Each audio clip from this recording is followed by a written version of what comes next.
Welcome back, everyone. So today we're going to be discussing worldviews, and I have a friend of mine with me, Scott Miller. So would you introduce yourself, Scott? Yes, my name is Scott Miller. I work for the Domestic Abuse Intervention Programs here in Duluth, Minnesota. All right. So Scott, I'd like to talk with you about worldviews and why they're so difficult to really describe and understand. So you want to have any comments about that to start with? Well, I think that, what I was thinking is that maybe we should define what worldviews are, define what values are, beliefs, so that people understand as we're talking here how they work, how they might work together, what they mean, that kind of thing. So what's a worldview? Okay, so from my perspective, my worldview is that we do have values, we do have beliefs, and many times in my audiences, it's very difficult for them to name them because they just kind of swim in them. But they live them out really quickly and really actively. So I've always thought that the worldview was kind of a combination of all of the values and beliefs that we have, and that causes a filter over it. And so that worldview becomes kind of a way in which we see our legitimate behavior in it, or what is legitimate behavior in it, and then what isn't. So is a worldview you can just is it something concrete you can just name, or is it fluid? Is it how does that worldview operate as a lens for us? Well, that's why I'm talking to you about it to see if we can come up with that. But it seems like it's the belief systems that we have and the values that we have, and those combination of values and beliefs create a way in which we understand the world. So for example, you could have let's say a set of 10 beliefs about yourself and in the world, and depending upon how consistent or inconsistent they are, might be how consistent or inconsistent your worldview is. Is that right?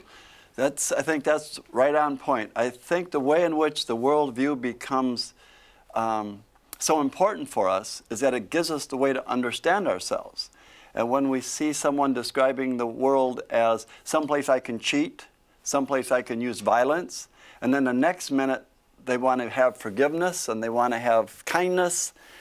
So that isn't a consistent worldview. You really have conflicting values and beliefs. And I believe that produces a rather untrustworthy individual in terms of how I can interact with you. So why don't we do this? Let's talk a little bit about the things that construct this worldview, a value and a belief. So let's start with values. How do you think about a value and how it operates within us? Okay, a value for me would be that I have to be honest all the time. And another value would be that I value my family. So I can be honest and I can value my family and be consistent. And so that kind of marriage of those values and those beliefs creates a worldview where you would probably see me as a good father, a good citizen, and someone that you could trust in interacting with me. Okay. So then are the beliefs something that support your value system? So like, for example, if you had a value of being honest, and you had a value of being good to your family, what would be some specific beliefs that you'd have to hold to create that value? Well, I would have to hold that being with my family is more important than getting drunk or getting high. Okay. Being with my family is more important than working overtime so much that my family doesn't get to see me. But at the same time, what happens to many of us is that we want to have as much money as we can have for our family, so we spend a lot of time at work and try to justify our time at work and say that I really love my family because that's why I'm working. And so when you see that kind of inconsistency where money becomes more important than the family because another $100, I mean, where do you draw the line? It's a slippery slope between having those inconsistent values and beliefs. So now this is kind of interesting because now what I'm thinking about is that using this particular kind of example, you have this world, you have these set of values about family and these set of beliefs about making as much money as you can for your family. Now it bubbles up into this worldview. So sometimes I might, if I'm in church and I'm talking about family, I'm going to be talking about it one way, and then if I go and I look at my bank account and I look about our goals, that we might have, our financial goals, now all of a sudden my worldview changes and I talk about prioritizing my time differently. Is that kind of what you're talking about when you, with this worldview that just kind of ebbs and flows with the beliefs that you have? Sure.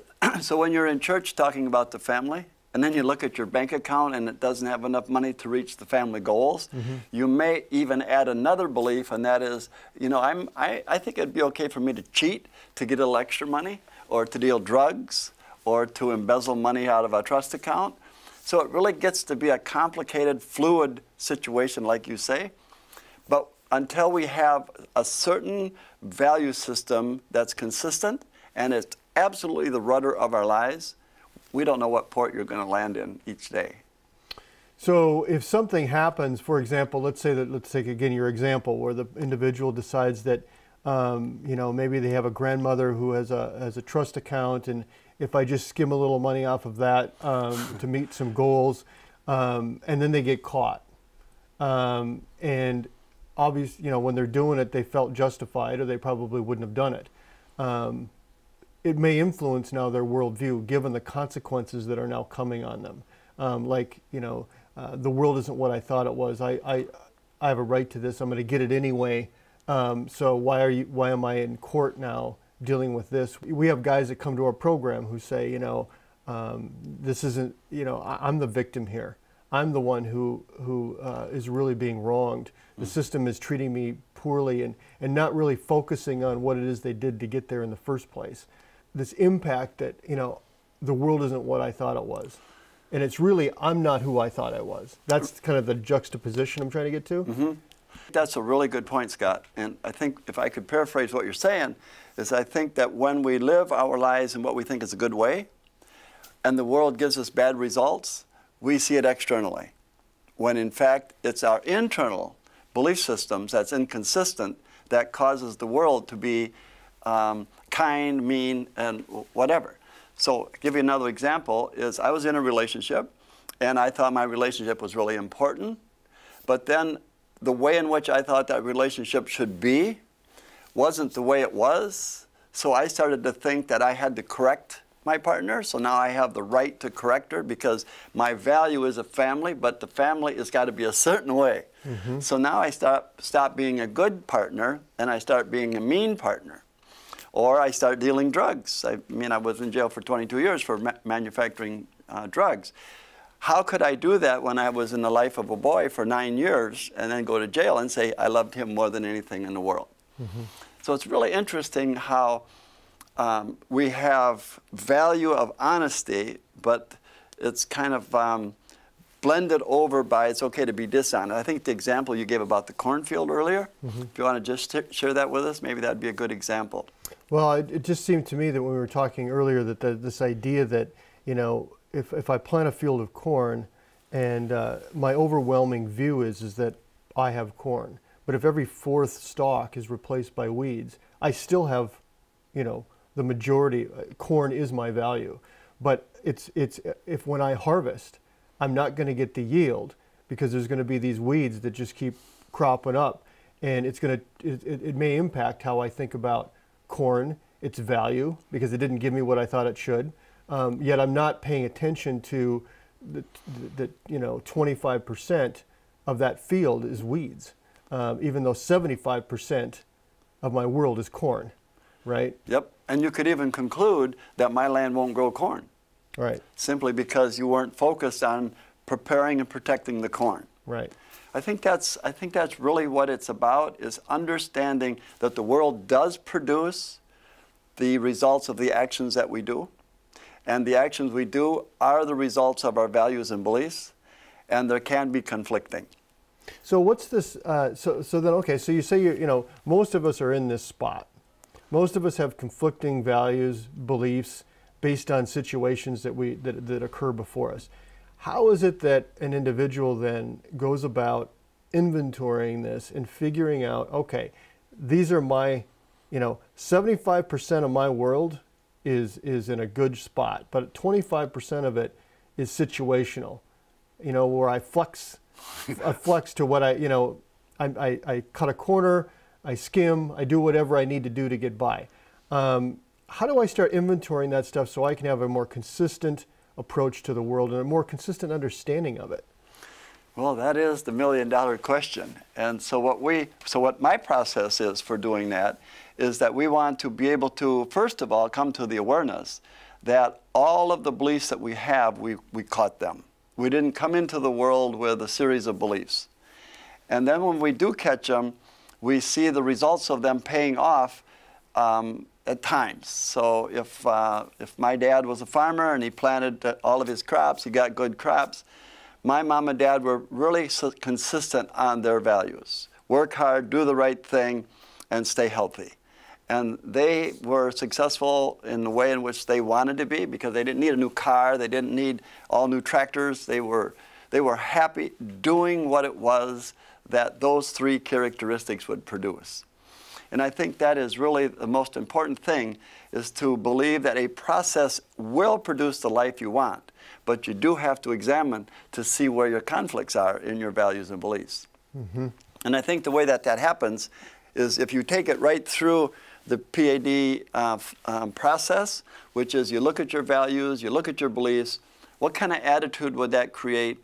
What would be my thoughts that day, my actions, my habits, my character, how would people describe me? And then what would be the destiny? And you literally can see the results of behavior. So we have to be courageous and brave enough to examine and admit to some beliefs we have. So one of the beliefs that I had a hard time accepting is that it was okay for me, or I didn't really break the law, I was just manufacturing a product for society. And when in fact I was sabotaging my community. And it was hard for me to believe that, but when I see its destiny and I test it, I think that's the only way that we can really come to a realization of our conflicting core values and beliefs. Okay, so you talk about this courage that you need to have, and you know, we witness that in the classes that you and I do with men who are convicted of battering their partners. Yep. That it takes that real courage to face oneself and what one thinks about themselves and what they get to do in a relationship with their family. What's, you know, in your process of coming to that conclusion? Because, you know, when I listen to it and I think, okay, so how could you ever think that producing cocaine was doing something for society, right? But you had to think something to make it okay. You know, so, and now you have that, you hold that, and then you move to this place of, you know what, that I was fooling myself. This is really not taking me where I want to go in life as a man. So just talk a little bit about that journey. How do you pull the courage? What did it take for you to get there? Okay, when I started thinking about manufacturing drugs, I was even thinking, okay, if I am successful at manufacturing all these drugs, I will give a huge amount to the Red Cross or to United Way. That would legitimize it. Okay. And then I would just do all kinds of good things in the community, and Jed would get an education, and we'd have a nice home. So I got to that point where it was okay to do that. So how do I get to the point where I come back and I say, okay, this value isn't working? When you're locked behind a wall that's locked with gun towers, they're not keeping people out, but keeping us in. Mm-hmm. And then they lock every building on the compound. Then they lock every section of every building. And then they lock you into one of those rooms with a 40-watt light bulb and a bed that folds down off of the wall, and there's no more room to walk. When they lock you into a room like that, you think to yourself, okay, my community does not trust the way my brain works. And the way my brain works is something I probably should look at. And so I had a little extra time in my hands to sit on my bunk and just wonder, how did I end up in prison for 22 years? And when I realized that my value of being a sneak, hiding, cheating, sabotaging my community, but I'd give $1 million to United Way so that they could take care of my problems, legitimized it all, I thought that's pretty chaotic. So your worldview at the time was that, I'm producing a product that's going to allow me the ability to do great for the world. Yes. Right? But then you get into this, then you're consequenced, right? You get this fairly heavy consequence that forces you to reevaluate your contribution to the world, because the world doesn't want your contribution. In fact, it wants to take you out of it, right? Yep. So, part of the thing that might be here is for folks to start looking at as a way to get to this, to track back to the consequences, the unwanted consequences in their lives for different ways of thinking about themselves and what they get to do. It may not be as significant as actually going to prison, but all of these different things have consequences, and typically we do what you talked about. We make it okay by telling the world they're the ones that don't understand, but I'm the one who does, Right. And so I guess part of it is really being honest about, if you've got a consistent consequence that keeps coming and you keep making excuses for it, that people in the world just don't get it, but I'm the one who does. Maybe that's one of the first indicators there's a problem. Yes, I think it is, and I think it's not only is it significant to look at the consequences, but don't see the consequences as an event. See them as a pattern in your life. When you see them as a pattern in your life, then you can go look for the cause of it. So if you are the first one laid off, you are always having an argument with somebody. You're ending up in jail again. Your diabetes problems are enhancing. Those are consequences that you have to look at in terms of feedback coming at you, because the world is telling you and reflecting what you're doing. Yeah, I remember a conversation with a man who had been fired from his last 5 jobs for fighting with different coworkers, and his explanation on the front end was that he just happened to get jobs in places where there were people who fight. But and really that was his worldview, that there's a lot of people in the world you can't trust. There's a lot of people in the world who are going to fight, and I just have to defend myself. And when we did this thing that you just talked about, where there's this pattern, of looking at, the consequence, he realized that the only consistent thing in all of those different jobs was him, right? Yep. That he was the one who was fighting everybody at every job that he went to. And that took a real step of courage, because it refocused the lens, if you will, from everyone else to himself. Yep. But then from that, he was able to build a great deal differently in changing his beliefs, his values, and then ultimately his worldview. I had a guy tell me a story about this young boy in his early 20s decided to leave his town and go move to another town. So he was driving through all these towns, and he finally found this one town he liked. And he goes into this restaurant, and he's sitting in the restaurant eating, and there's an elder in the town sitting there, and he goes, "So you're new in town?" He said, "I am." He said, "So what brings you to town?" He says, "Well, I'm looking for a new town to move to." "Oh," he says, why are you leaving your old town?" He said, "Well, my old town, everybody is selfish. There's a cliquey. I can't get a job. There's all of the people are just like in groups." And he said, it's just chaos in that town. That's why I'm moving to a new town." And the elder looked at him and said, "Well, young man, I think you'll find this town the same way." And I just wonder if he realized that it was internal and not external. Right. So we take, you can't move away from your thinking. Your Yep. thinking walks with wherever you do. Yep.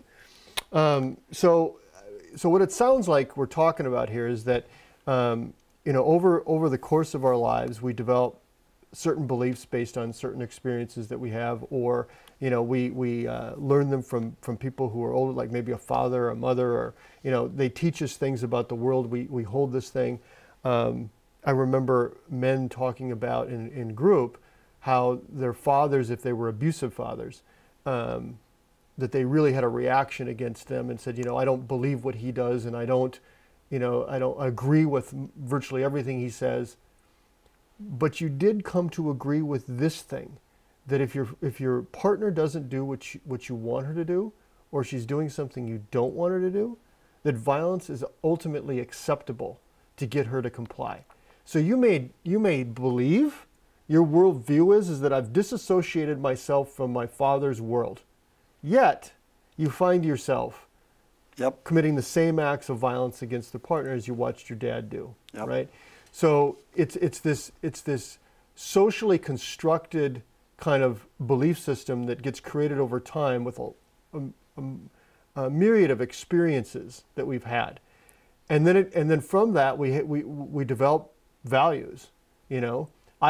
I'll respect people who respect me, but I won't respect people just because they are, because it's something that has to be earned. That's the belief, and then it affects how I think about respecting other people.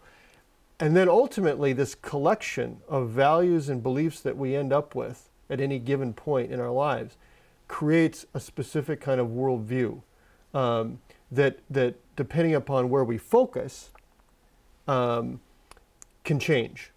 And so we may think that the world's messed up, but really our view of it is what's inconsistent.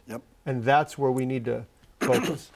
I think that really sums it up nice too, Scott, because when you live in a world where people betray you, or people don't do what you want, or whatever it might be, and you use violence to get your way, or even sneaky ways and cheating ways, I think that whole summation is that the world just does not produce good things.